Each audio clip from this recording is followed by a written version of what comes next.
Welcome back to the Comic Book Bullies with Nerdist New Bully. Me host Leroy, aka Paste Pot Pete, with my co-host. This is Eli, aka R2D Bag. Not the D-bag. It was on the spot. I couldn't think of anything on the time. I was like, oh shit, I hadn't thought of anything. Anyway, we are back with another episode. Appreciate everybody showing up. Nobody's hitting in right now, but we know they're gonna pile in. Eli, quick recap. Has anybody died this week or anything? Or Not that I can think of offhand. I'm sure somebody did.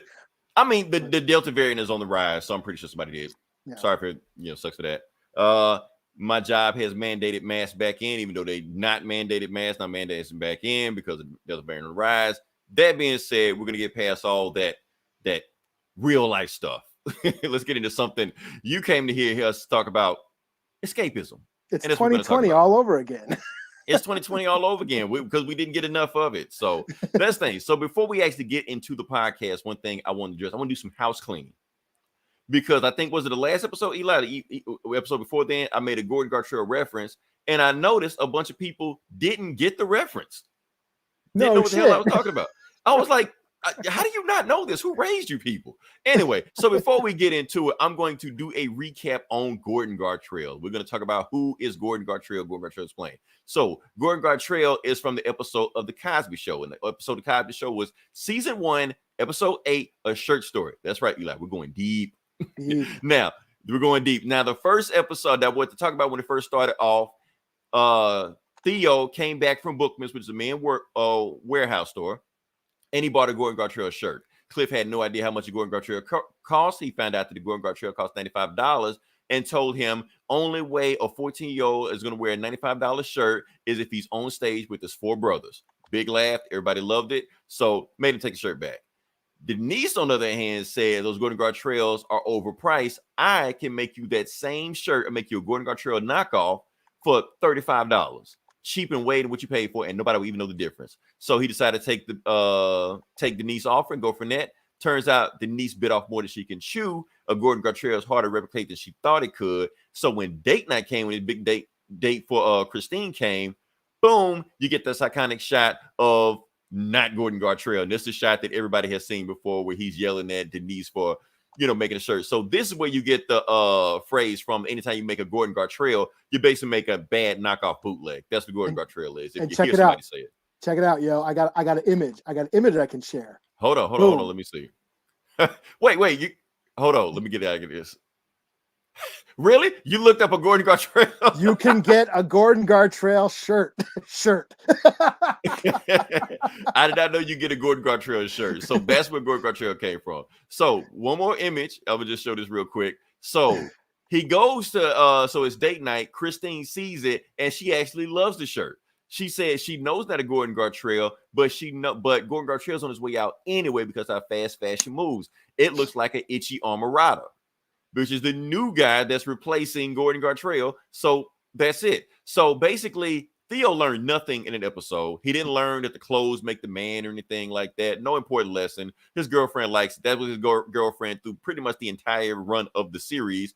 And that's it. So, Eli, what was the whole point of that story that I was trying to tell? Cancel culture.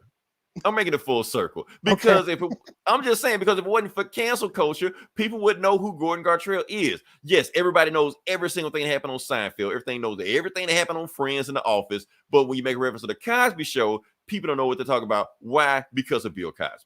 Yes, I know Bill Cosby is a problematic figure, contradictory figure, whatever you want to say. But regardless, whatever you think of Bill Cosby, Cliff Huxtable never did shit to nobody. So we have to get Theo. Neither did Theo. Neither did Theo. Neither did Vanessa. Neither did Denise. Neither did Claire. Neither did Rudy. Neither did Elvin. Elvin works at fucking Trader Joe's because he can't get work. That was remember? Yeah, that's right. The oldest daughter's boyfriend. The oldest daughter. What was her name? We can't even remember her name. I can't remember her name, but yeah, that's the whole. Sandra. But we wouldn't be struggling if it was still on TV. You just had to look for this stuff. So that's my whole point. We need to learn to separate the art from the artist and learn upon your history, because we don't need to get rid of and erase the Cosby Show from history, because this is some good stuff. That's all I had to say. Like I said, you can get a T-shirt. No one will know what you're wearing, but nobody know what you're wearing. But it's kind of like if I wear like a Blue Lantern shirt. Nobody know what the hell I'm wearing. I can wear a Green Lantern shirt. Nobody know what the hell I'm wearing. So, yeah, Eli, I think you're up. I think you're up on this one because I know you want to do like a shameless plug.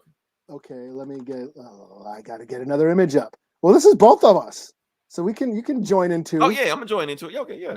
So here we go. Let me get. I'm letting you take point.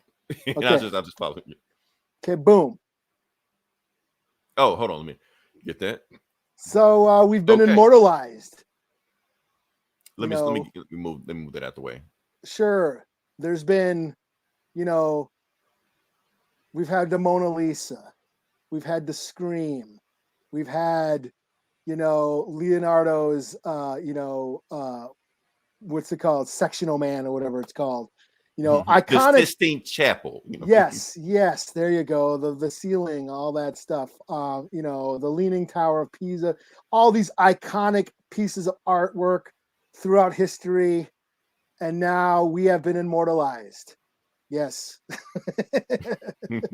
it. We're gonna make this a profile picture on it. We want to reveal it first. But yeah. So this was done by Keith T. Jim. He is actually an artist I've been working on that the werewolf story that I've been yes, I should plug that. I don't talk about it like I should. So anyways, there was a Kickstarter. It's over now. The book is coming out probably wintertime. But it is an anthology of a bunch of werewolf stories written and drawn by Native American writers and artists. And it's called A Howl. Me and Keith, we have a story in it. He's doing the art. I wrote it. And he's been knocking out some cool shit. I've seen some of his pages. They're awesome. I'm stoked. And he's like, you know what? He decided to make us this pick for us. I'm glad he did it because I was gonna actually commission somebody to do it. So I'm glad he, dropped out of nowhere and decided to do it. So yeah. Yeah, he out of nowhere, he just asked me like, "Yo, can I get a picture of you?" I'm like, "Sure." And then, I'm not much of a selfie kind of guy, but there you go. I like that a lot better than my pick that I took. So I thought you were gonna send him to pick, with Sex Machine. I thought you were gonna send him that one. I should have. Well, yeah. So yeah, and he's got his own book out. I think it's called The Heroes. He's down in Arizona. Check out his Facebook page. It's KTJ1 Comics and Arts. You can buy his comic books. You can buy his other art that he does there. He's got prints and other illustrations that he does. So check him out. And like I said, I'm honored and very gracious. I thank him, to the infinity and beyond for stepping up and doing this story. So feel very honored and grateful for him to work with them and to get this out, to get to do this and get this work out there. So can't wait for y'all to see it. And so check it out. And we, like I said, here we are. Comic art. Right. And we're not going to review your book, but we're going to send it to Gomer so they can review it. Yeah. Actually, I think I did review it. I bought a copy like last year or something. I know I did talk about it on the show before. So, but yeah. So yeah, check out Leroy looking badass. I'm looking at the details in the back. I see because our slogan, our unofficial slogan, shout out to my boss, stay black, stay red. So I see he's got that in the background. Although he got the red on me and the black on you, but that's okay. Because I also see that's Superman, that's my guy, Batman, kind of your guy. Kind of. Yeah. I know Punisher is your guy, but Vader, Darth Vader. There we go, Vader, Darth Vader. We'll make it work. So it fits, it works. Yeah. Oh man. So try to see what do we got next. Okay, so so we're back up and we're going to do, I guess we're gonna talk about this. Eli, I don't know how much you've kept track of all this brouhaha that's been going on. I read one of the articles that the main basic article, because I saw the preview today, like, tune in tonight, we're going to be talking about this shit, and I'm like, oh really? Because I didn't really care. I really didn't give a shit about it. I figured you didn't. I figured I was going to be the main person talking about this, but that's okay. Let me read it. Let me just like get some details before I try not to look like I don't know shit. Yeah, so the main thing was going on with this Scarlett Johansson. Now we reviewed Black Widow on here. People have seen it. Oh, let me put the little thing back up. I forgot. So people have seen Black Widow, and can we call it, Eli? I'm gonna call it. I say this is the MCU's first flop. I don't think that's a controversial opinion. I guess, I think Yeah. they count on every movie to make at least $1 billion or Right. up or in the range of $1 billion, maybe I not the mean, billion, but their lowest you know, grossing movies normally is like $500 million. Ant-Man and Wasp does $500 million, and that's yeah. movies people don't care about. So this didn't even do that. Plus, it's not even going to get a China release. So I think it's safe to say that this is MCU's first flop. That being said, Scarlett Johansson had a problem with that. And not the fact that it flopped. I don't think she had a fact that it flopped. She had a problem with her contract. Because the thing is, Scarlett Johansson, looking at her badass right there, she got her sights set on who? Mickey Mouse. I just like that. So the thing is with Scarlett Johansson is that she had in her contract that the movie was supposed to be a theatrical release exclusively for a amount of time. Because not only is she the lead of this movie, she's also one of the executive producers, which means in her contract she got it worked in that she's supposed to make money off the back end of the theater, of the back end of the points. Same way Robert Downey Jr. did. He made like $75 million. Same way Jack Nicholson did with Batman. That's where the money is, making off money off that. However, when Disney released their movie on Disney Plus, where they made almost the same amount of money as they made in the theaters, and Scarlett Johansson didn't get a cut of that because when she signed her initial contract, Disney Plus didn't even exist yet. She got pissed and decided to sue them. Now, people ask, why is she suing now? Why didn't she sue earlier? She couldn't sue earlier because none of us knew that Black Widow was going to Disney Plus until April.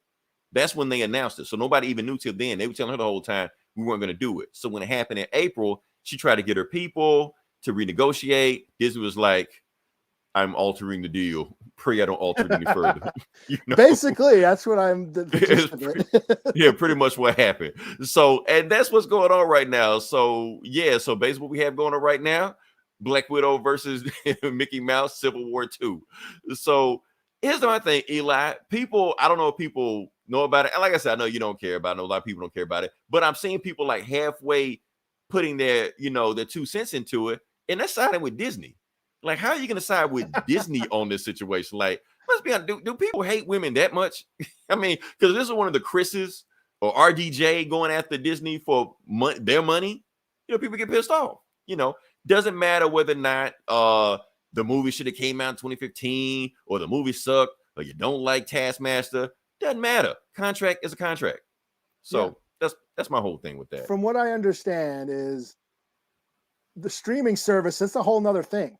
And that's not factored into their contract. The actor, right? It didn't even exist. Disney Plus didn't even exist when her contract. So if they're going to release everything on the streaming service, it sounds like Disney is going forward. Disney is basically saying "fuck the movie theaters," right? And because the thing is, the movie theater was complaining about this last week. We didn't talk about it, but it was the same thing Scarlett Johansson was saying. So because the streaming isn't included in the contract, so they should have renegotiated if that was the case, right? Because things changed, and they should have looked at the numbers again. And we can't predict COVID. Yeah, we couldn't predict COVID. But here's the thing: streaming has another side of it also. Okay, so yes, in the first weekend, it made $60 million on Disney Plus. However, it hurts the theaters in other ways also.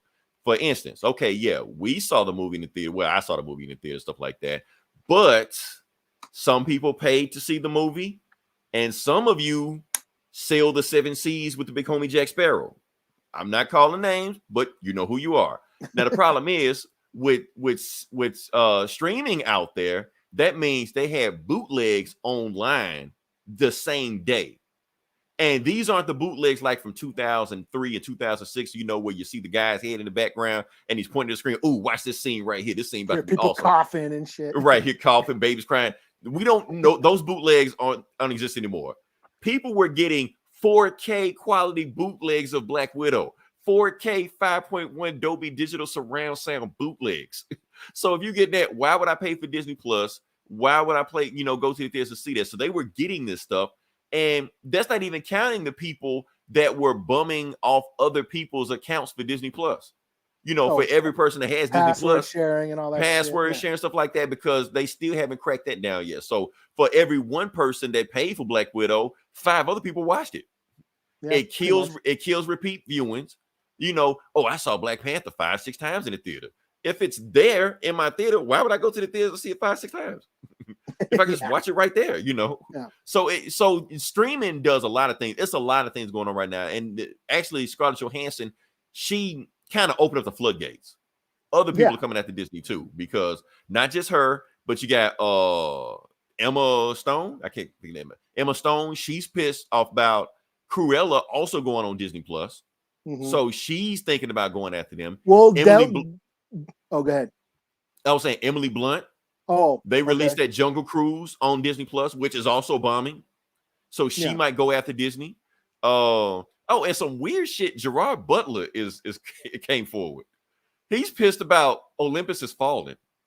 Oh, saying they didn't pay him for a movie back in 2013. But they did this with Dune, like Denis Villeneuve, the director of Dune, and a bunch of those cast members went after Warner Brothers over the HBO Max thing, and they basically said, okay, they renegotiated and said, okay, we're going to give you your cut, because the streaming services are basically the only people who profit off the streaming are the investors, are basically, Wall Street assholes. It ain't the artists, it ain't the movie man, it ain't the filmmakers, the creative minds behind all this entertainment that we love and we consume basically are getting fucked out of this deal. And the movie theaters. I mean, I've said this before. I mean, movie theaters has to pay Disney to show their movies for a certain amount of time, and they have to on a certain amount of screens, and now they're like they gotta pay Disney to keep Black Widow in their theaters for so long. Meanwhile, no one's gonna watch it. Right, and that's why Black Widow got banned in China, because of this whole Disney streaming shit. They were like, if you're gonna show this same day streaming, we're not gonna show your movie. It's done. Yeah. So it's kind of interesting because, like I said, Shang-Chi comes out next month or something like that. Black Widow is the last Disney Plus streaming movie they're coming out with. They're done with it after that. So it's gonna be theaters only. So we'll see if it if it goes up from there. So give ScarJo her fucking money. She's done with this role. She did her work, and now she's gonna go back to doing movies that no one's gonna watch because Disney fucked up cinemas. Right. and they own everything. Right. So, right. A bunch of movies no one's gonna watch because they're not superhero movies or they're not Disney movies. And she may win an Oscar or two, that's on a movie that she was nominated for Oscars for movies we haven't seen. Right. She didn't have to put on tight leather or anything like that, but she still got nominated, And people are just acting like, why is she going at the Disney? Oh, that means she won't be able to come back to the MCU. She got killed off. Why would she come back? Like, let it go. Here's my thing though, Eli. I wonder if Marvel's going to take it out on the Black Widow character because of what's going on. Well, I heard Kevin Feige's even pissed off. He's like siding with her too. I wouldn't be surprised if Kevin Feige was the one that told her to do it. To sue him, Now that's my thing. If they piss off, you can piss off ScarJo, but you don't want to piss off Kevin Feige. He's your golden goose, because the moment he leaves, who's going to be on the fall. DC, can you come over here and fix Superman for us? Hey, Zack Snyder. Hey, we want to head Marvel. Right. Oh, it's gonna be flip flop. Zack Snyder, just like James Gunn. James Gunn went over and did DC movies. Right, like immediately. They wasted no time. Hell, Joss Whedon, they wasted no time. So they will waste no time getting Kevin Feige the case. Kevin Feige, please go to DC, save them. Oh man, we done with that. Okay. Sure. Well, now we can go to what you were talking about. We're going to talk about your guy, Okay. Taika Waititi. Yeah. Mm-hmm. I hope I'm saying his name right. I think I'm That's fucking it that. up. I think that's the way. Taika Waititi. Okay. I think. Okay. Pretty sure. I just saw Yep. this article today. I was like, hey, we got anything else to talk about? So yeah, so Taika Waititi was originally making a Flash Gordon animation, but now it's going to be a live action movie now. So, and that's about all we know. We don't know who's going to be in it. We don't know when it's going to be released because this dude's got like 1,000 shit, coming out like in the next few Not years. His own personal projects, Yeah, I mean, he's doing Thor: Love and Thunder. Mm-hmm. He's supposed to be doing a Star Wars movie. Really? Yeah, they gave him a Star Wars. They don't know what it's about yet, but he's contracted to do a Star Wars movie. He's been directing episodes of Mando, The Mandalorian, as well as voicing characters on the show. He's got that Reservation Dogs. He's co-creator on that show. Him? Yeah, okay. that show that I'm excited for, the Native American, comedy show coming on Hulu. I think it's next week. He's like co-creator of that. Yeah, he was supposed to do or was that Jordan Peele? Who's doing Akira? I think they were talking to him about doing Akira. They were going back and forth, yeah. But now he's got this Flash. They're playing hot potato with that franchise. Yeah. And in the middle of that, he won an Oscar for fucking that Jojo Flash. Rabbit. Flash. Yeah, Gabe knows it. Yeah. Center Universe. Yeah, Flash. Flash Gordon. It was a comic book back in the 40s or whatever. Space serial. Yeah, it was inspiration for Star Wars. Like yeah. George Lucas tried to get Flash Gordon, they wouldn't send the rights to Flash Gordon. So like, screw you, I'm gonna just make my own version. So yeah. And then of course they made the movie in the 80s that we all know, that we all grew up on, all us old motherfuckers. Flash. The Queen did the soundtrack. Just a man. Doom doom doom doom doom doom doom doom. Yeah, so Taika Waititi, he's got a very eclectic, very humorous, very kind of a goofy way of doing things. He's more of a comedy. He likes to inject a lot of humor in everything he does. It's kind of like dark humor though, like stuff you probably shouldn't laugh at, like when he dressed as Hitler, stuff like that. Yeah, well, he made it work. Yes, he turned the Holocaust into a comedy. Right. It was some sad moments and very poignant, moving moments, but it was still very funny. It was a satire. He was making fun of how ridiculous, Nazis were. Of course, he wasn't the first one to pull it out. Mel Brooks did it too. Oh yeah. Keep in mind, both of them are Jewish. Just as Hitler. And then What We Do in Shadows, he did that. The parody of the vampire documentary, and that was hilarious. So yeah, he's got a kind of a goofy sense of humor. So, and of course, Thor Ragnarok was hilarious too. Yeah, a lot of funny moments about the apocalypse, but yeah, we laughed at Asgard getting blown up. No, it pissed a lot of people off, but hey, rip roaring comedy. So yeah, interested to see what he does with Flash Gordon. So let's see with that one. So let's see what we got next. Oh, this is also you. Is it? Yep. Oh, Chucky. Yep. Again. Yeah. So was it last week they released a teaser trailer? It was only like 30 seconds. Then So this week they just released the whole official full trailer of the Chucky TV series that is going to be on Sci-Fi, and I gotta say it looks pretty fucking cool. Brad Dourif sounds like he's back doing the voice. We got some kid who looks like he's an outcast. He's being bullied, and he gets this Chucky doll and starts to talk to it. And Chucky does his Chucky shit, getting knives and murdering people. And it's Chucky. What do you want? Like I said, stick to the formula.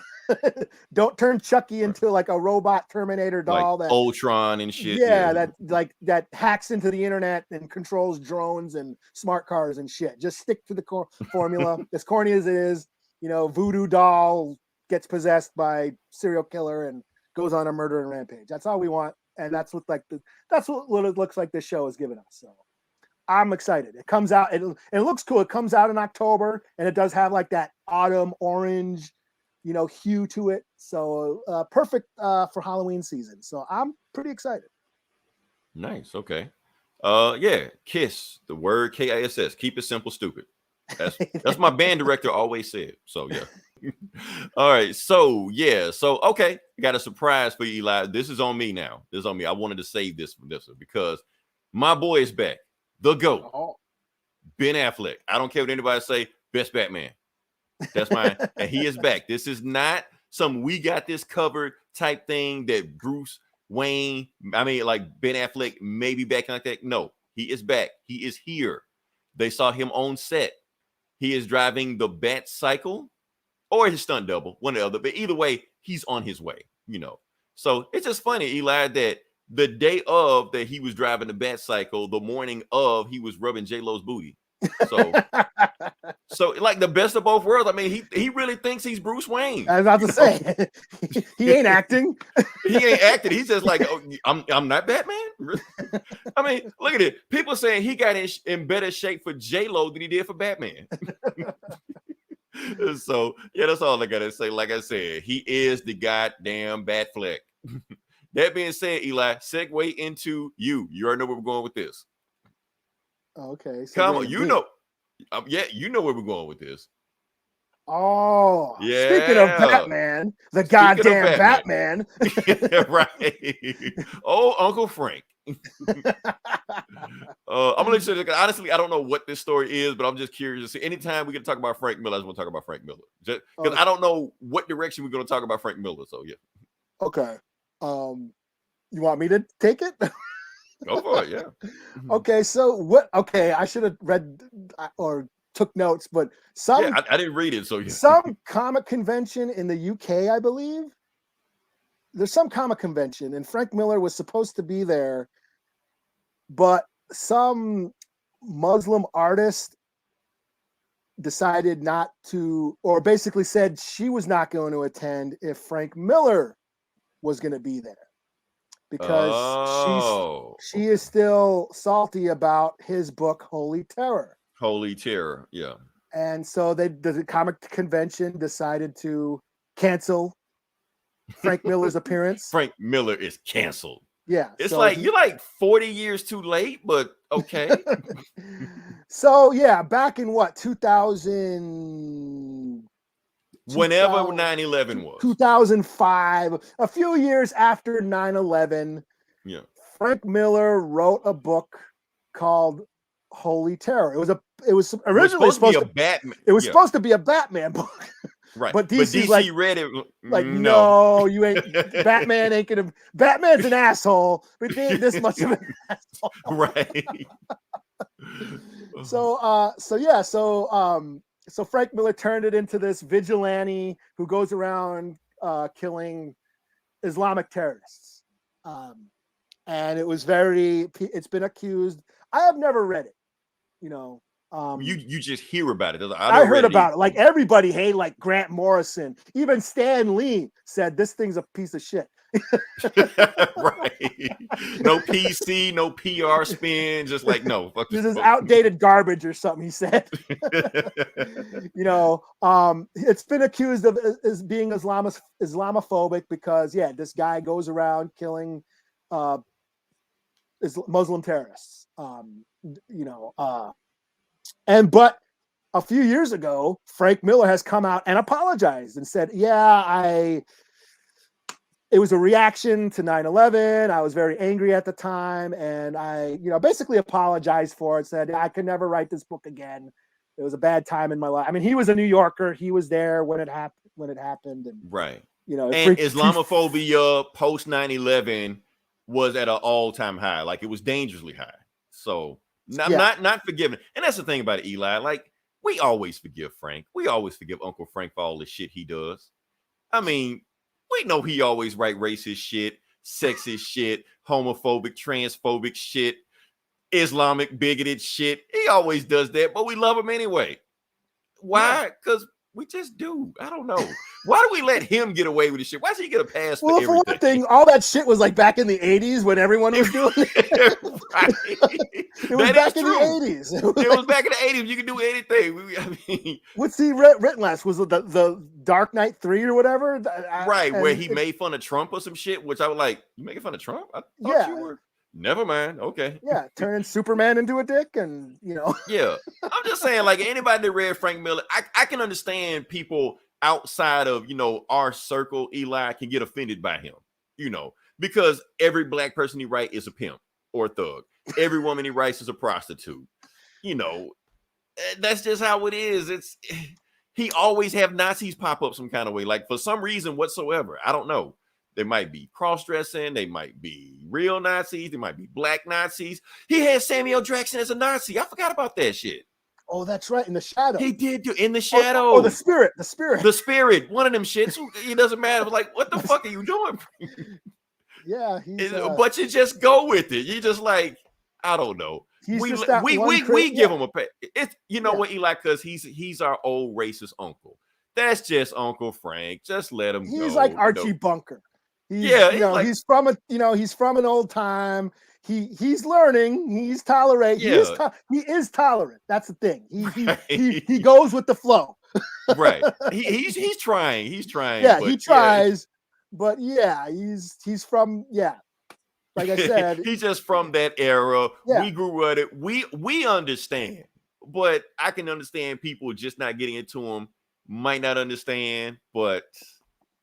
That's Uncle Frank for you, Yeah, I mean, and again, like I said, just a few years ago, he apologized for the book. He apologized for it. So what do you want? I mean, this is where I can understand boycotting people and all that shit, but yeah, I mean, I do think people need to evolve. People can evolve. People can learn.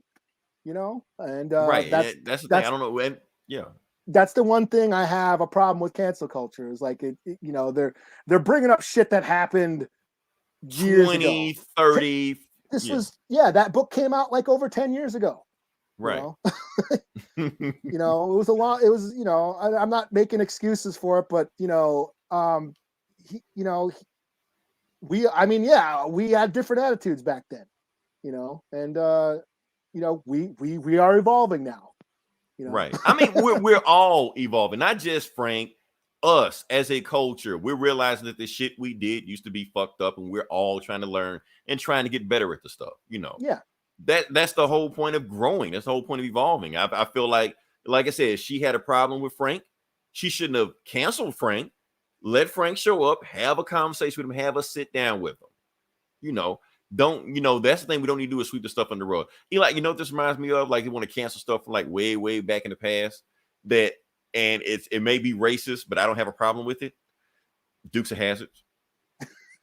I'm just saying, the thing about Dukes of Hazzard, because I was just thinking about it, that every Friday I used to watch Dukes of Hazzard right before Dallas came on, and that was my Friday. But I didn't know how problematic Dallas was. I mean, not Dallas. Dallas was cool.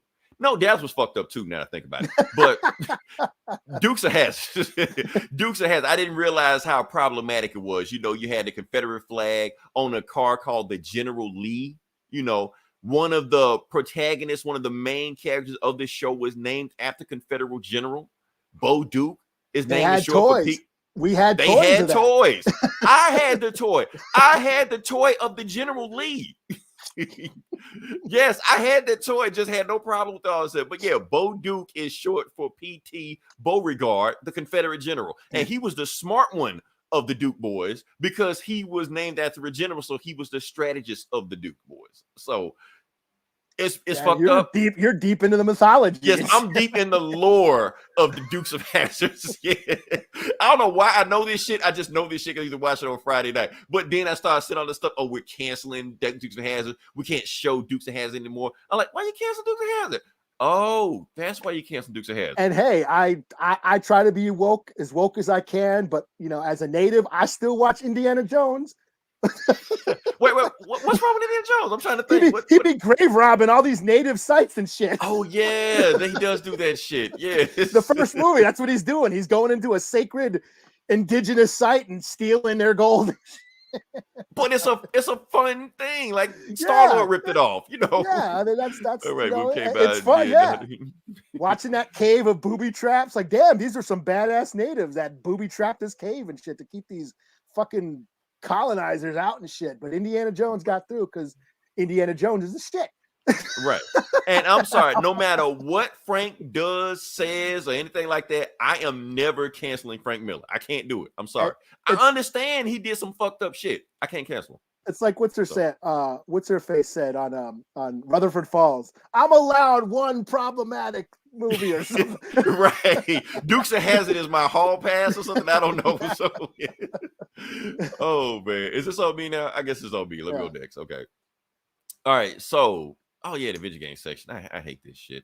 I hate this topic that we're talking about because Sony just made an announcement that the PS5 just sold 10 million units, making it the fastest selling PlayStation console of all time. And I'm pissed because I still don't know anybody that has one. All they're doing is, you know why? Because all of that 10 million they sold went to scalpers and bots and all this shit like that. So they're buying this shit left and right. Nobody else get their hands on one because they're buying them. So the moment they go on Walmart or Best Buy or Target, there's some bot, some AI program that just buys all of them up. And they're just stuck in a warehouse somewhere that nobody else get their hands on. And they resell them for $1,000, $900, whatever you want to be. Wait till Christmas comes around, Eli. You're going to see some ridiculous prices for these PS5s because some retailer on Amazon is some third party is going to resell them like that. Gabe got one. How much you pay for it? God damn it, Gabe. You're reselling, ain't you? You're one of them. You're one of them. I know it is. I'm snitching on you. I'm reporting you. Just one? You only got one, Gabe? Thanks for listening. Oh man, yeah. I have 5, but yeah. All right. So what color you want? Right. Spray painted everything. The Nike version. All right. So next one, just quick one. Now this one is even though Eli, we said that there wasn't any sad news. This is sad news because Forza 7 is going out of production. Microsoft's going to stop selling it. So on September 15th, it would no longer be for sale. They're removing off the Xbox store. They're removing all the DLC out of the Xbox store, and you won't be able to buy it. I think it has something to do with like the license agreement, stuff like that. So when I heard that news, it made me go like that Fast and Furious. It's been a long time without you, my friend. Reason because that's my favorite racing game. I love that game. It's realistic. You're driving, you got stick shift and all stuff like that. Now it's going away. I'm like, man, what I got left now? Grand Theft Auto or some shit? I don't know. Let's see. Getting up 3 a.m. Stuck in warm up. Oh yeah, you did. I remember you did say you did that shit. I'm not that dedicated. Yeah, I'm sorry. I can't do it. Oh man. Remember, nobody ever remember. See, they don't do midnight releases anymore like they used to. I remember back in like the 2000s, like when Halo and shit. No, NBA 2K, and there was always a fight broke out. But anyway, I think we're getting sidetracked. She can move on to the. Is that it? Yeah, that's it. Okay, so move on to the next part of the podcast. Sure. Okay, so this is the Comic Book Bullies where we talk about the comic books, and we're just gonna jump into it. Eli, should I go first? Sure. I'll go first. Okay. Did you read Superman Son of Kal-El? I did. Cool. You can help me out with this. Let me give me a chance to get set up on this one. I'm gonna do it, but I just want to show everybody that this is actually was teased in Future State, where Jonathan Kent was going to become the new Superman. So that's where we are right now, and that's where this book starts. Oh, let me sign in real quick. Get in there. I am not set up at all for this, but yeah. Anyway, giving some people some backstory about what's going on right now. Future State, basically, we don't really know what happened to Superman. It's not that they didn't say. I just didn't read it. I don't care. He's gone in space with the Authority, I think, or not the Authority. Oh yeah, he was doing he's losing his powers according to that book. If that book is canon, I don't. Which it may or may not be. We don't know what Grant Morrison nowadays. It's like, is it canon, Grant Morrison? Sure.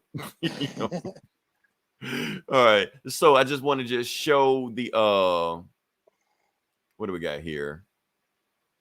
Yeah, okay. So we got that. I'm going to do a quick stop screen. Yep, share screen. Put that up there and just show you where the book, because the cover of the book is a homage. It is a nod to an older book. Because like I said, that is Superman Son of Kal-El. This is actually a reference to the 1939 issue of Superman. And yes, I read the book actually. So that's where that whole thing came from. So let's just jump into it. Let's just see exactly what we got.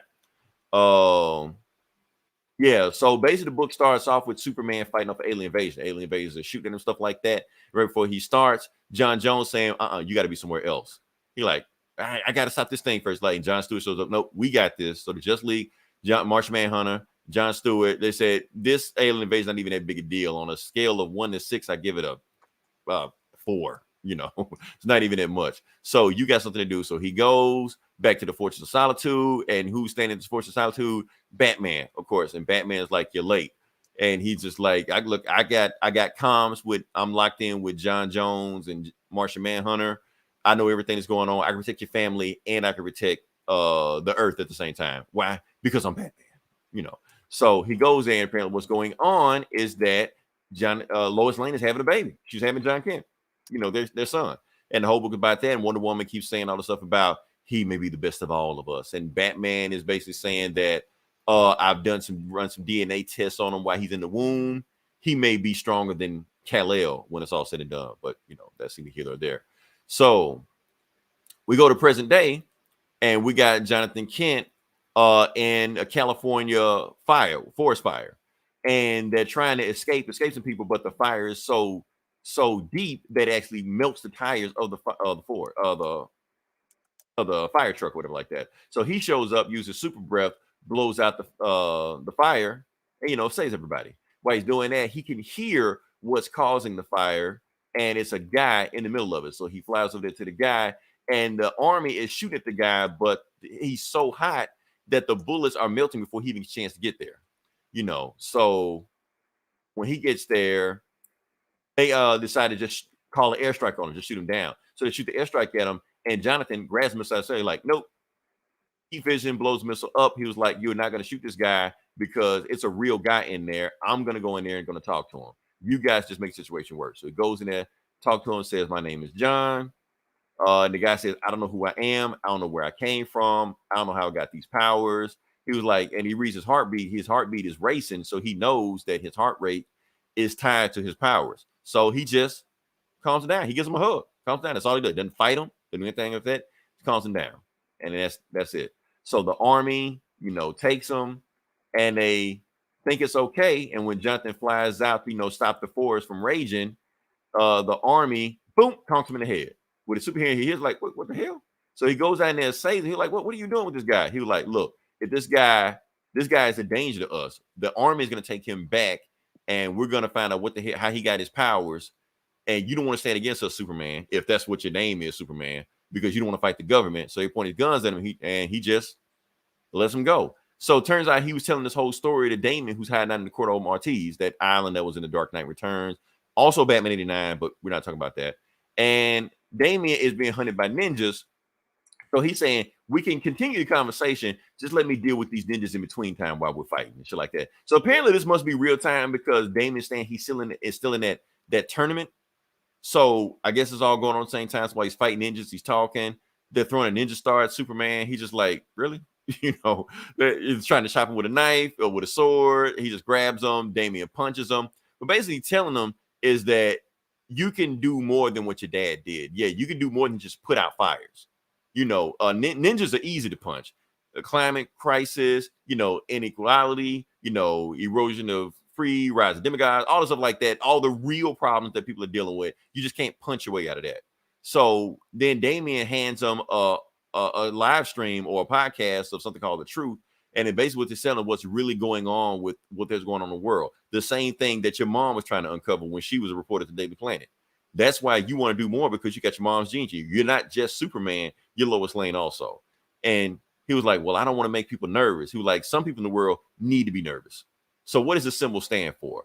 It stands for truth, justice, and a better world. Now, Gomer thinks this is going to be controversial. I don't think so. This was dealt back in 2006, whatever like that. And so Damon just tells him, look, you can be more than Superman. Why, fight the symptoms when you can be the cure? And that's the story. So fight the truth. So, like I said, Tom Taylor, y'all, good strong story. What do you expect? So it's more of what we expect from Tom Taylor. Best Superman story I've read since Bendis took over, basically. So thank you for saving it from Bendis. Let's see, what do we got here? So this is in continuity, bro. Yes, okay. So let me explain that. Convergence. No, Gabe, let me explain it because that's kind of hard to explain. Yes, technically he was born in Convergence. However, Mr. Mixioplicknick retconned everything. So, like, just like when Wonder Woman and Superman used to have a relationship where they used to get busy, gone. Never happened. Don't talk about it. It's like Fight Club. Never happened. So, and even in that story, they said that Wonder Woman and Batman was there at the Force of Solitude while they were giving birth to Jonathan Kent. So they rewrote history, and that's his history that happened in Mr. Mixioplicknick storyline that he rewrote. So yeah, that's what's going on. So overall, good, strong story, 4.5 out of 5. I'm just glad to finally read a good Superman story, even though it's the son of Superman. Still, and I want to see what Tom Taylor, because like I said, Tom Taylor, when he's let off the leash, he can make some wild stories. So I want to see where he goes with this. So yeah, he's basically anything that he's writing, I'll give it a look. You know, just because he writes, he injects like humanity and makes me give a shit about these motherfuckers. Right. Yeah, because he can have Jonathan just punching bad guys left and right in Metallo and, you know, Zod and stuff like that. But we've seen that. You know, in the world we're in now, superheroes have to do more than just punch people. We want to see them do something else. So. He's like, what? How can I be a better Superman? You know, instead of being like, you know, pussy whip fucking Kal-El, you know. Henry Cavill. Yeah. Yeah. All right. Well, since we're doing DC, should I do Batman? We got Batman. Oh, yeah. The Batman. Batman Reptilian. Reptilian, number 2. Number 2. Written by Garth Ennis and art by Liam Sharp. Liam Sharp is doing weird art. Weird art. He likes to experiment. Yeah, it's not the normal Liam Sharp shit. It's like more, you know, very abstract. It's a horror. They're going for a horror movie. Oh, let me. It's basically a horror movie. Yeah. Very. Oh, here. You want to see it again? Okay. Yeah. I'm thinking it's just the coloring. I'm thinking he's the same. It's like coloring. Maybe the inking is different, and it's like more airbrush. Yeah, it's more airbrush. Yeah, airbrush. Yeah, exaggerated, more abstract. You know, this is a Black Label book, right? Yeah, it's Black Label, so it's not in continuity. This is just a cool Batman story. So basically, something is going around and killing Batman's villains. It ain't Killer Croc. It's not Killer Shark. And Batman's basically investigating. He's got a dude on the inside, he's got a guy kind of infiltrating, a Joker thug kind of going into all the meetings and shit. And basically the villains are freaked out and they think it's Batman doing this, but and they're finding out that it ain't. So I got an image to share. So Batman goes out. He's trying to figure out what's going on here. And this was great. Oh, wait. Image, share this image. Share screen. This shit made me laugh my ass off. So Batman's in the Batmobile. Okay. Add stream. Okay.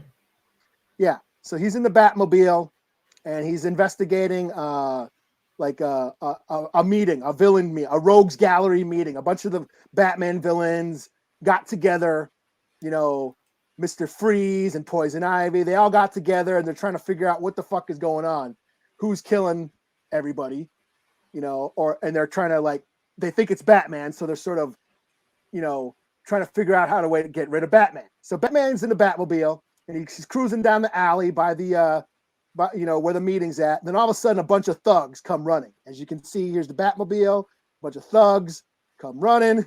They're swarming him.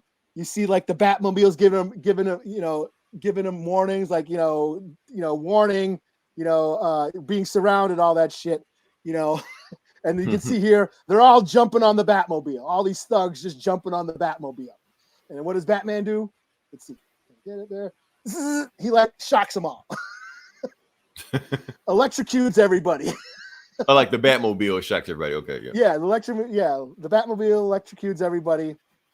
And then Batman, there's a couple left, hey man, we need help. We're asking you for help us.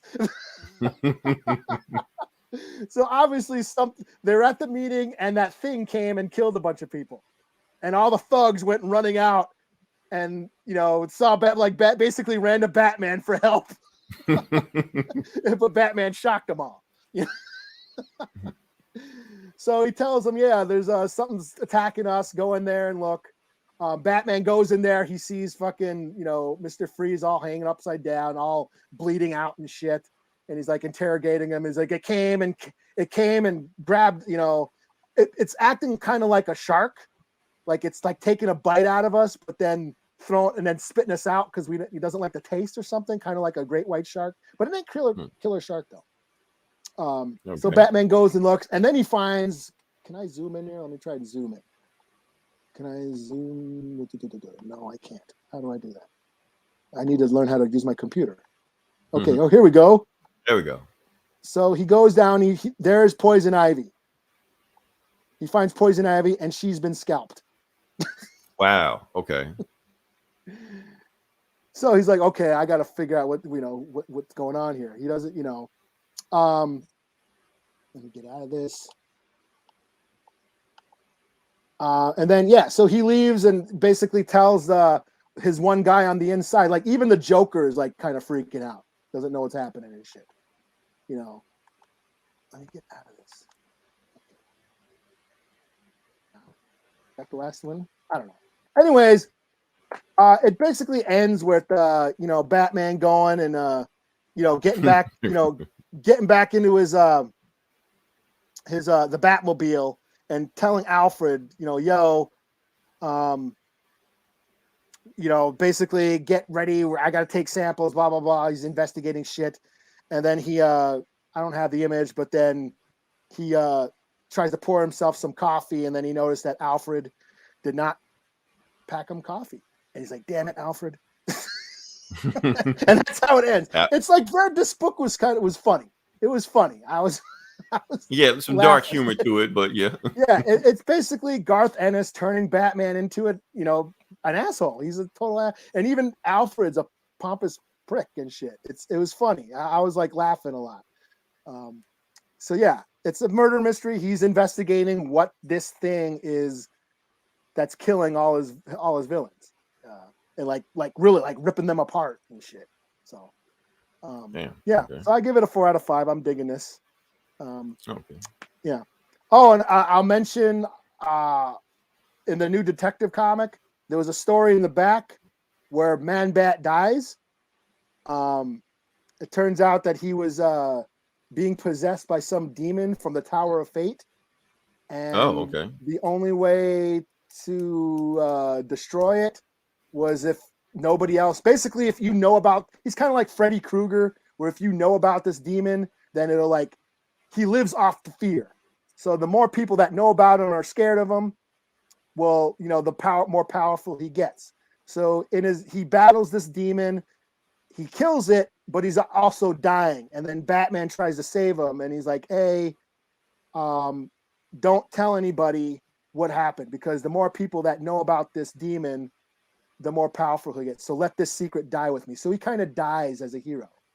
And nice, because I know they were trying to reform Man-Bat for a while. Yeah, they kind of had like Beast, didn't he? Like he had a lab coat and glasses and stuff. And and like it shows at the end, it shows like Batman at his grave, like an unmarked grave. Like he wasn't allowed to have a funeral or basically tell anybody how Man-Bat died. And then it shows like Man-Bat's, what's his name, Kurt or whatever. Kurt Langstrom. Yeah, his wife at the grave, and Batman's watching her and stuff. So I don't know. Because she's been Batman, Man-Bat, Woman-Bat, whatever. She's been one before too. So. Yeah, I don't know. It. Let me see. It sounds like it's going to be to continue. Like it's going to be it was only 10. It's like the little story in the back of the main book. So it was only 10 pages, but it says to be continued. So maybe they're going to continue this Man-Bat story. So, but I enjoyed that more than the main detective story. They make you pay for both of them, though. Yeah. So. All right. So so like I said, this is another week of Milestone. Milestone drops some new books before. I'll be honest with you. I read both. I read Icon and Static. Honestly, Eli, that Static book sucked again. I don't know what's going on with that book. I'm not even going to bother reviewing it. I just want to let you know it sucked. I read it too. So what'd you think about it? I'm just quick thoughts. I'm not into it as much as I thought I would be. I will say that. Yeah. I'm not gonna say it sucked, but No, I think it's badly written. I don't even think like it's not for me. I just think it's badly written. yeah, I I'm like the just not. artwork on everything like that. But Yeah, I mean, I'm just not. I did like this. I'd like Static or Icon and Rocket. it's better, but there's a reason why, and I'll get into that also. So I'm actually Yeah. going to talk about Icon and Rocket. So Icon and Rocket was a book I do want to talk about, and the reason I want to talk about it because of something very specific that happened in it, or just the fact that what happened. We'll talk about it. Okay.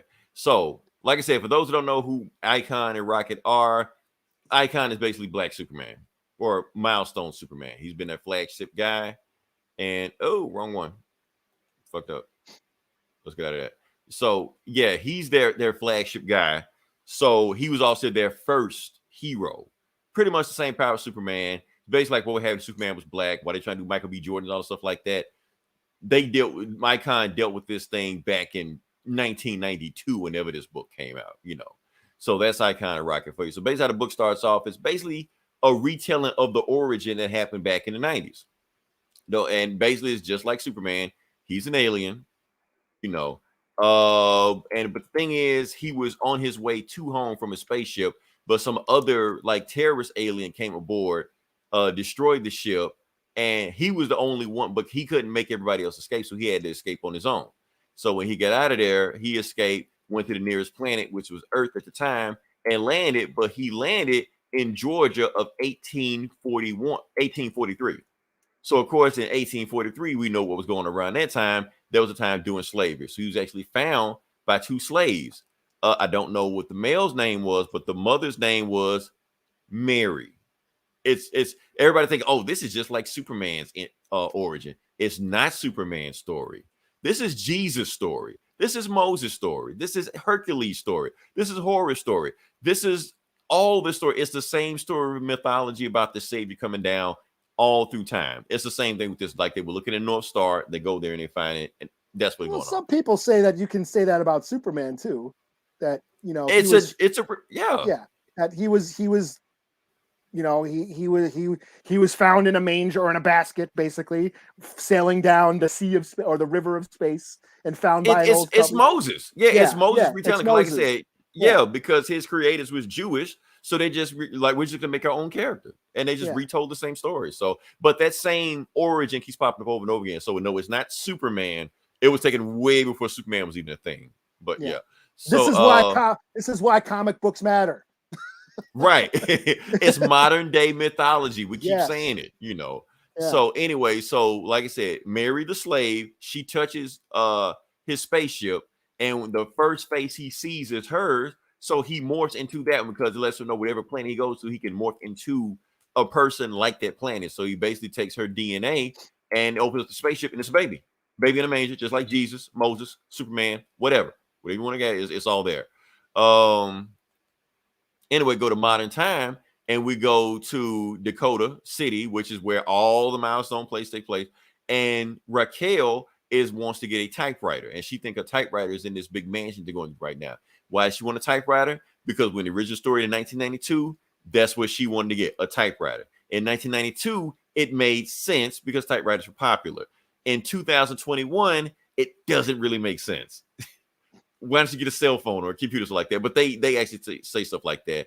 And they basically say the reason she wants a typewriter because she doesn't like social media or the internet, because she knows that they take all your information, they know who you are, they whatever, that type of stuff, So they send in her boyfriend, basically sends her in there first. So like, you go in there, scout out the mansion. When you get in there, let us know and we'll come in and follow you after. And they like, so when are you gonna hit that? They're like, nah, she's a good girl. Plus, I got plenty of side hoes for that. So I applaud DC for using the word side hoes in this story. I just want to say that for a second. It was written by Bridget Hudler, so I know somebody had their finger on the pulse with that. This is not something Brian Michael Bendis actually might do that, but because he probably heard it from Drake song or something. But would people get offended if Brian Michael Bendis wrote it? Absolutely. I'm getting offended just thinking about it. But yeah, anyway, she sneaks in, she gets the house, they look around, they find out the oldest mansion's big, and they realize that all depending on how old the pictures are, it's the same guy in every picture, you know. So she goes snooping around like, well, I bet there's more stuff going on, and that's when Icon shows up. She's like, oh shit, he was so quiet they didn't know he was in the house with them. So he goes there, find them. Her boyfriend pulls a gun out on Icon, but he's shaking the whole time, and she's like, you're not gonna do anything with that. He's like, yeah, I am. So he walks up closer to him and bam, shoots him in the chest. You know, and they're like, oh shit, what do we do? But of course, it's Icon, superhero, doesn't do anything. Gets up. They try to run because they get scared like it's a horror movie. He just scoops them right up, all of them, puts them in the room, and basically tell them, I'll make a deal with you. You try to rob me, you try to kill me, but I don't want my secret getting out. So you leave here, don't commit crime ever again, and don't tell anybody my secret, and I'll let you out of here. But you can't tell anybody, and you can't commit crime, because if you do commit a crime, and I think her boyfriend wet himself. It's kind of hard to see, but I think you can see it right there. And he's like, if you do crime again, I will know. And he crushes it, and he's like, what are you doing here? She's like, I don't know. I'm like, well, you better find out and fix your life, you know, and tells her, and that's it. So she thinks about the whole day, about what's going on with the boyfriend. Then she goes back to the mansion the next day and, you know, basically says, I want to talk to you. And he like, okay, you can talk to me. He like, I want you to be a superhero. He like, a super what?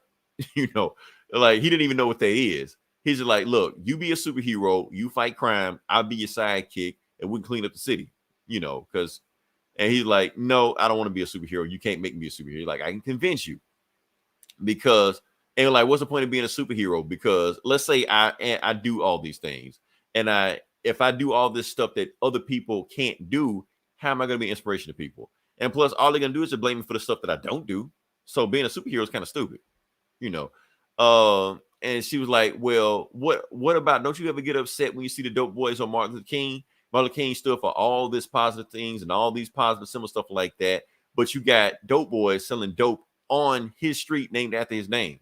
Like, doesn't that bother you or something? Like, they're basically pissing on his memory, you know.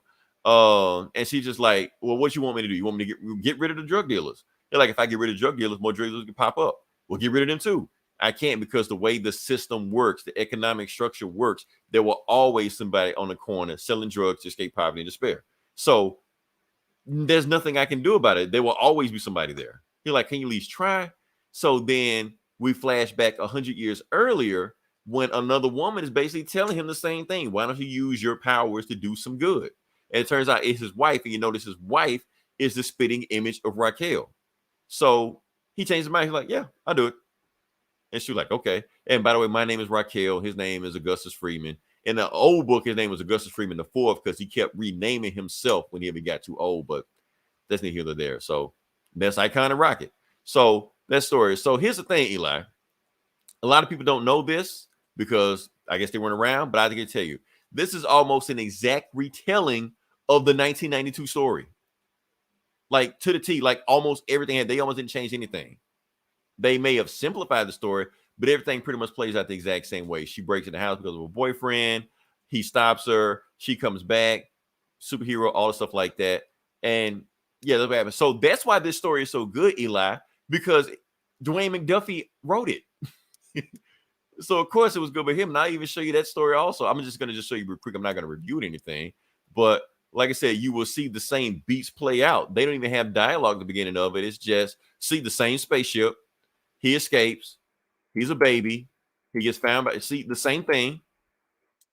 She wants a typewriter. The same scene. They don't change anything except one main thing. They change the characterization of Icon. See, his thing in the old story, he's a Trump supporter. He's a black conservative. That's the thing about it. And that's the thing that Dwayne McDuffie really wanted to drive forward, that he was a black conservative. He's based on those black people that you see on Fox News. That was him. He thinks black people should get it by the bootstraps. He won't do anything. And she has to be the one to convince him. So the old book wasn't, even though Icon was the main guy, Rocket was the star of that book. So I don't know how they're going to do it here, but we'll see. But that's all. But that's the reason this story was good, because Dwayne McDuffie wrote it. Static sucked because I don't know who the fuck wrote that shit. So I don't know. So hopefully, but at the same, I don't know if I want them to just keep retelling old stories. Do something different. Do something new. Just be good. I don't know. So that's all I got. Well, I got more books, but what you got after that? No, I enjoyed it. I enjoyed it too, but Yeah. because it was a better writer that wrote it. That's why. That's the thing. I just shocked at the bottom line, slang and suicide. Say fuck around and find out. Wait, did it say that? And had Superboy say fuck around. Wait, what are you talking about? In this? Game in this? Not in this. What are you talking about? You lost me with that game. Okay. But yeah, what are we talking about? Yeah, but are you doing Shang-Chi? Yeah, I do Shang-Chi. Okay, I'll do Beta Ray Bill. Cool. All right. Last book. That's end of this run. Yeah, Beta Ray Bill, number 5, written and drawn by Daniel Warren Johnson. Mm-hmm. Colors by Mike Spicer. So, what's been going on? Beta Ray Bill, the Horseman Thor, has been on a quest to get Twilight because Thor broke his Stormbreaker axe, which allowed him to turn into a human every night. Or a humanoid. Or back to his normal self. He's like a humanoid alien who got turned into this horse monster. Yeah. And he had Odin gave him a Stormbreaker so that every night he can turn back into his normal self. And Lady Sif was about to bang him, but then was like, "Aren't you going to turn back into your human form? Because I don't want to fuck a horse." So and reject him. So he went on this quest. She's not into that. Yeah, she's not into horses. There's a whole section on certain websites that have it, but yeah. Yeah, so he goes on this journey to find Twilight, Surtur's sword, and take it from him. So him, Pip the Troll, Scourge, and Scuttlebutt, who turned into a hot robot, has been on this quest, this Lord of the Rings fellowship journey to basically hell, or the whatever Heim, the Helheim or whatever. Niflheim or and Muspelheim, Muspelheim, and they battling demons and shit to get this sword. So this is the final battle. He finally faces Surtur, and Bill is like, I got some images. I took some fucking because I love Daniel Warren Johnson's art. Mm-hmm. So basically, Surtur's all gigantic and shit, and Bill's like, you know what, if you're like a true warrior, we'd have like Mortal Kombat because you're like a building. You're like, it's like me fighting a building. Why don't you shrink down to my size and we'll go at it? We'll go toe to toe. So he does. So Surtur shrinks down to human size, and him and Bill basically beat the shit out of each other. And on top of a church, which is pretty cool. Nice. Okay. So there's symbolism. The image. Yeah. So there's the image. You can see Daniel Warren Johnson, his art, his action, full of all this kinetic energy. Surtur's beating the shit out of him. They kind of go back and forth, And then, whoops. I thought this was cool. So, Pip the Troll has what do you call it? A pulse rifle from Aliens. Nice. Okay. I thought that was pretty cool. And he's trying to help out Bill and shit. But Surtur ends up critically wounding Pip. But then Pip, do I have that? I didn't say that, did I? Okay, so Pip ends up he's almost dying and shit, and Surtur grabs him and is like, "I'm gonna kill you," but then Pip takes like a grenade and throws it at him, or plants it on him, and then portals himself back to the ship, and then Surtur's arm blows off and shit. And then Scuttlebutt transforms herself into a big giant gun. Okay, Megatron. Okay. Yeah, and you can see and it's like, "Here, Scourge, fire me." And there's Scourge way down at the bottom of the gun with a little ass trigger. And then boom. Got him. Okay. Yeah. takes out that, like the scale, like his scale. Like I said, I love his art. Very gritty and raw and shit, violent and brutal. Totally metal. This is metal as fuck. I can totally hear the death metal playing over this shit. And you know, of course, then Bill grabs the Twilight right there.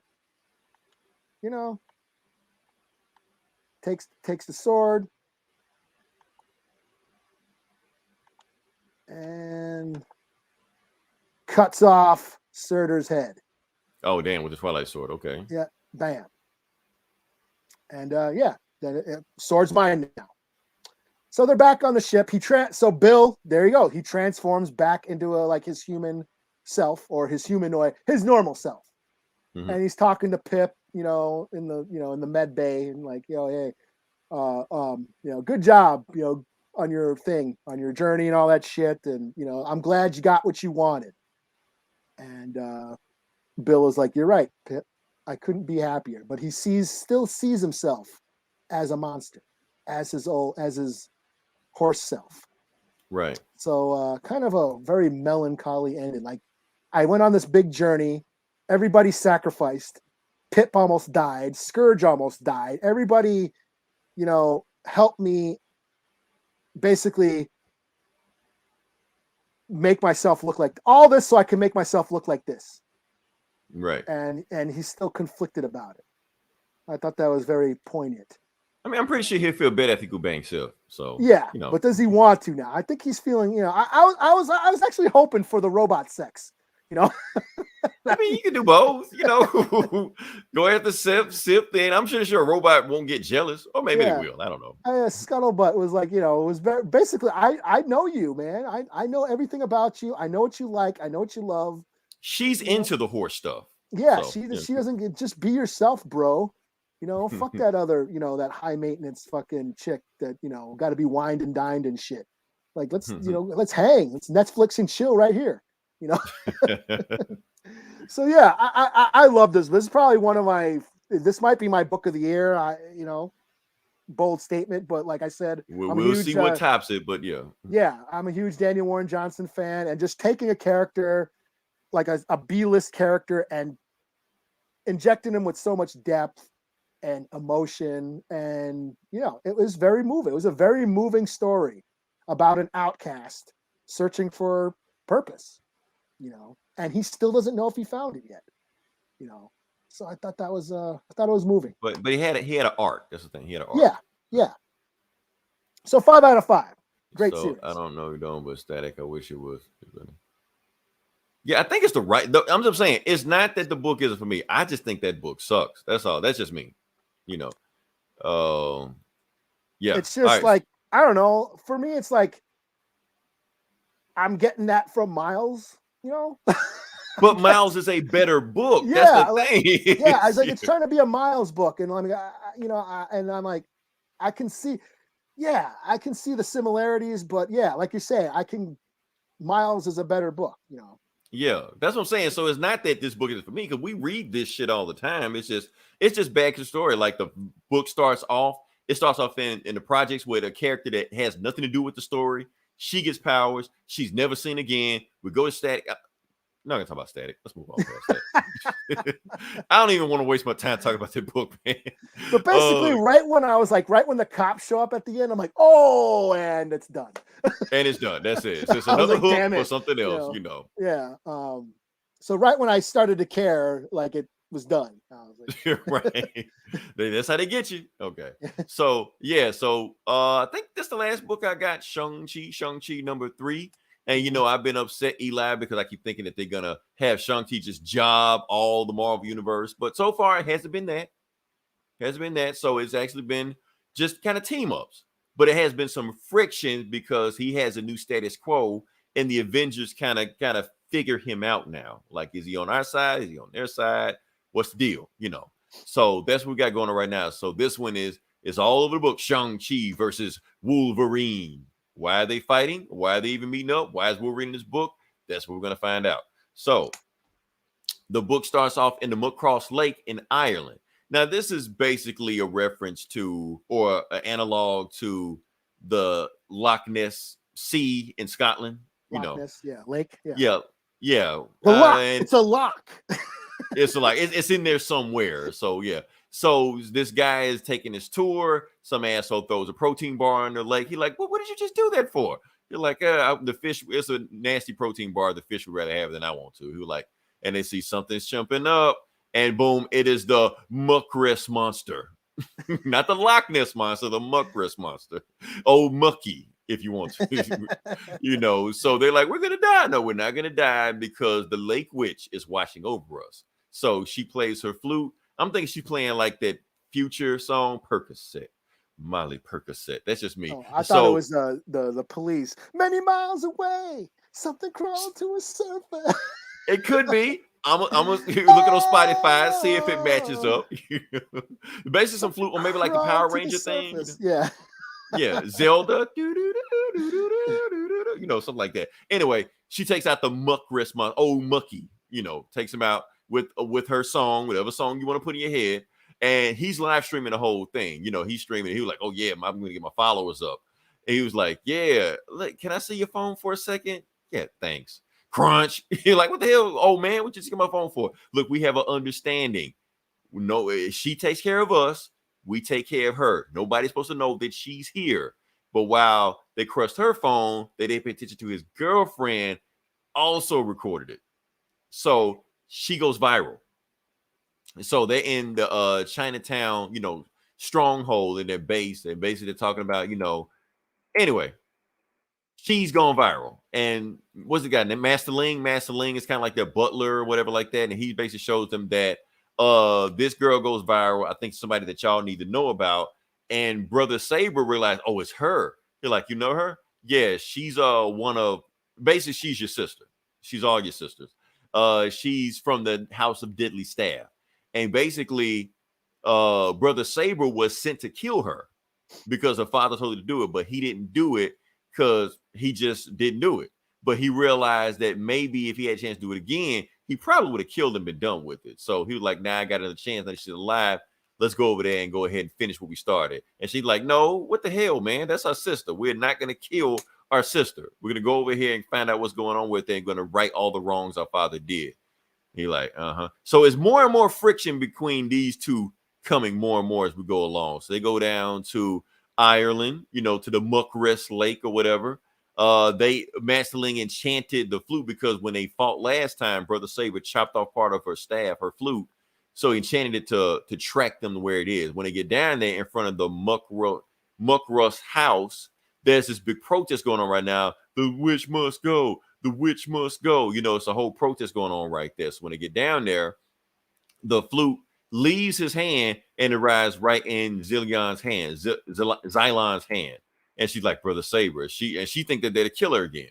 So she's like, and she plays her future song, Percocet, Molly Percocet. And then she traps him again, and then in the woods comes out Wolverine, and right before she kills him, boom, Wolverine comes out. Hey, bub, you might put an eye out that thing. Wolverine's here. And she's like, how do you know my name? He was like, well, my friend Beast did all this. Boom, brother, Sister Dagger kicks in the face. He's like, yeah, y'all don't want a piece of this. That those swords are not as sharp as what I got on me right now. And as for Shang-Chi shows up, punches him in the face. Wolverine stopped, and Wolverine's like, that I heard you teamed up with your old man. You're like, okay, yeah, that's how we're gonna play it. That's how we're gonna go. So Wolverine is slashing them like that. Now, here's my thing. I don't think Wolverine is going full out at Shang-Chi. He's just, playing around with him. But I think if you want to tag Shang-Chi, he could.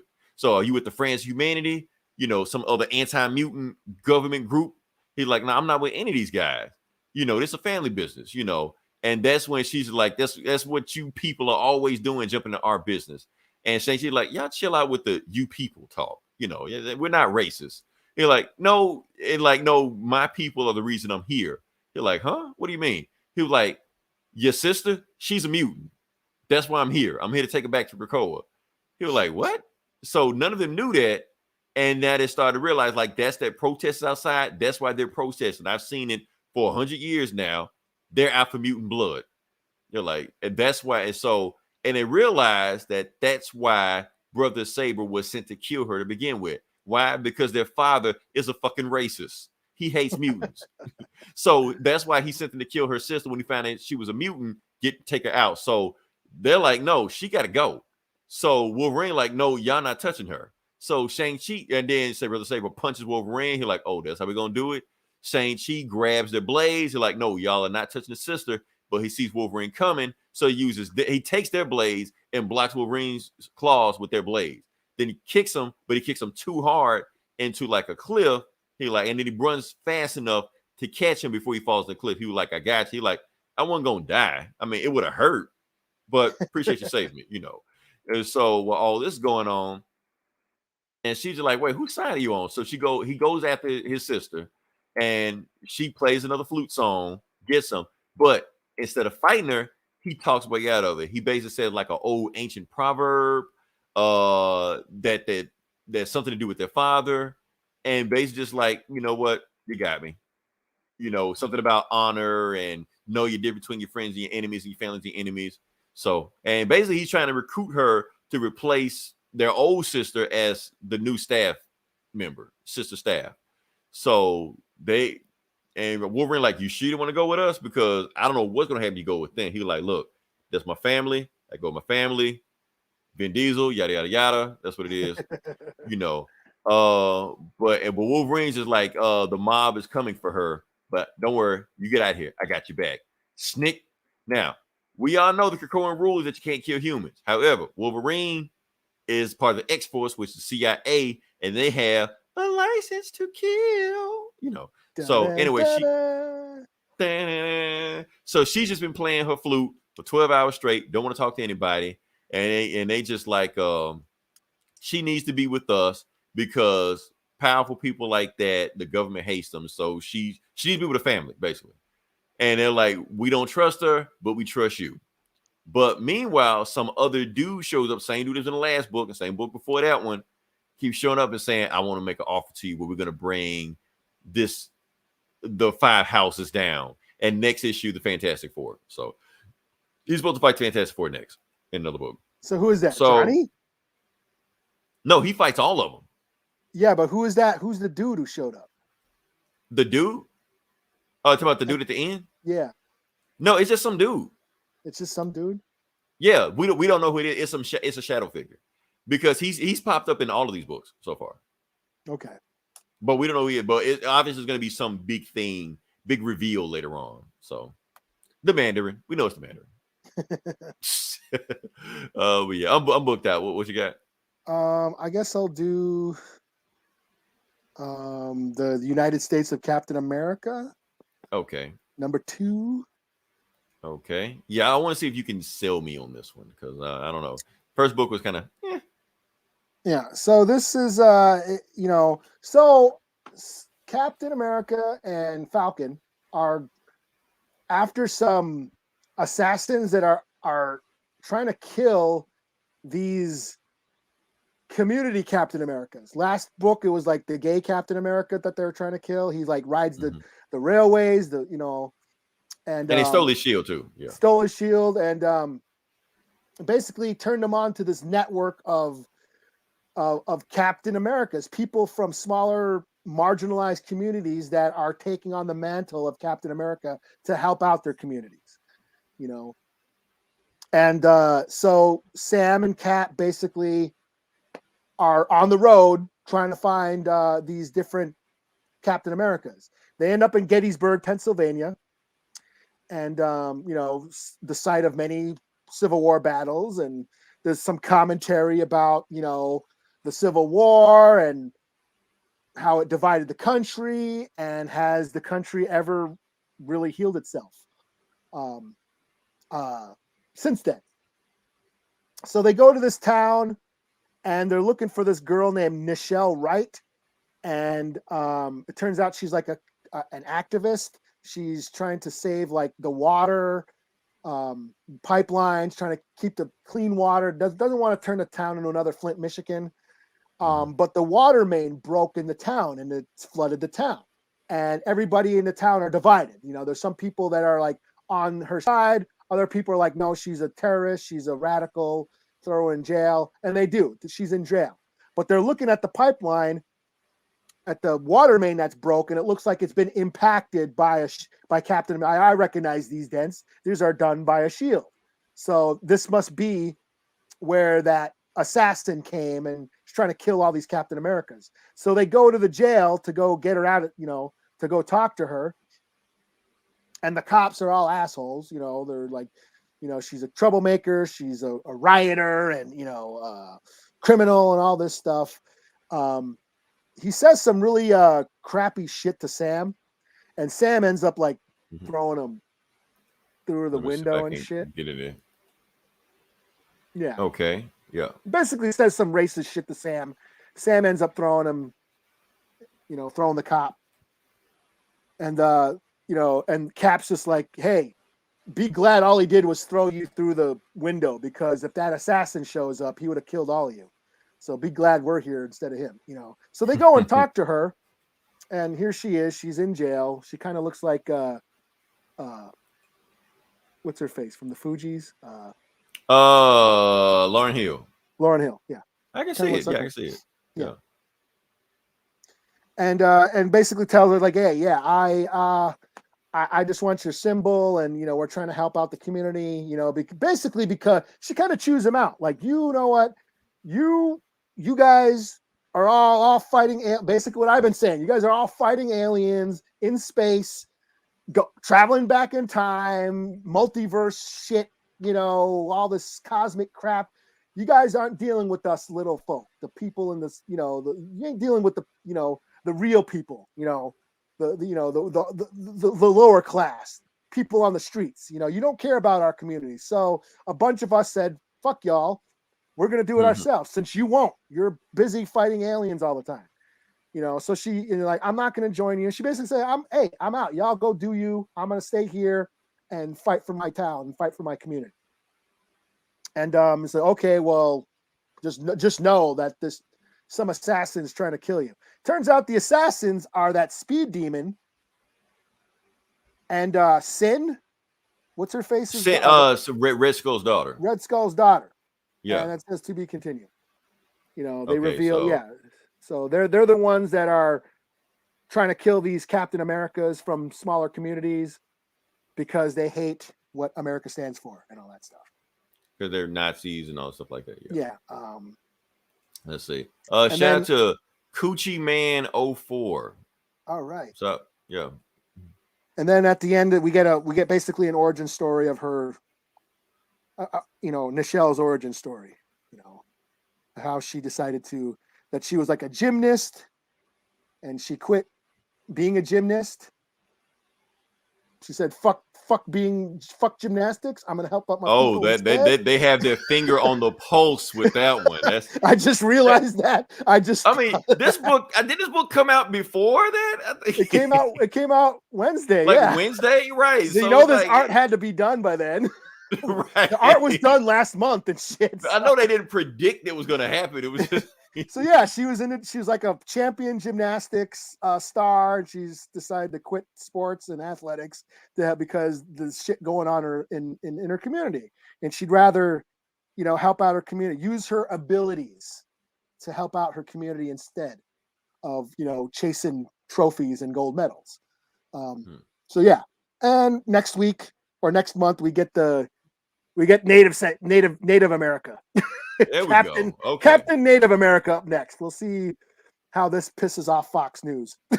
And that's the only reason why I'm reading it. I want to see what they're all pissed off at. And it's the same old shit, Like they got mad at the last book. Wait till you see this one. Yeah. Yeah.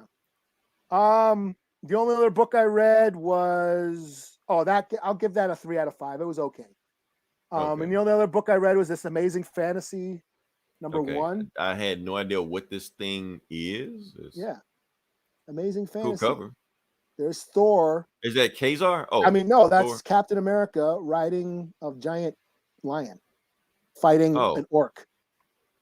Oh man, I thought it was Kazar, but okay.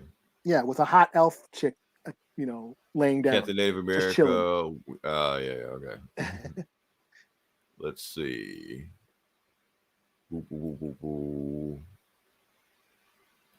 And then